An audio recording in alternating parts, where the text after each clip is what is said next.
DXDC Radyoman Report. Gipasalig sa lokal nga panggamhanan sa Davao nga mutunol og pinansyal nga ayuda ngadto sa mga nadamyos nga mga panimalay tungod sa grabing pagbaha.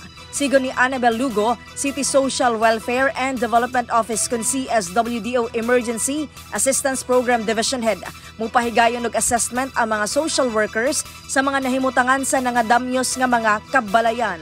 Magdepende ang itunol nga pinansyal nga ayuda sa damyos sa na-validate na nga mga balay. Isa na ka area nga itong mga social workers sa ground, nagatuyok po na sila. No, aside from us, tuyok po na sila para mahibawan eh.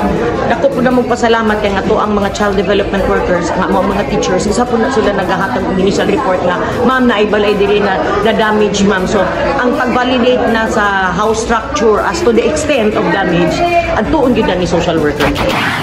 Kagahapong adlaw, nilusad ang CDRMO og Rapid Damage Assessment and Needs Analysis kun RDANA uban ang nagkadaayang departamento sa City Government of Davao sa pagsuta sa kinatibuk-ang damyo sa baha sa 8 ka mga barangays dinhi sa syudad.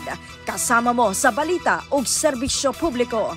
Radyoman ay Miguelita, Tatak RMN.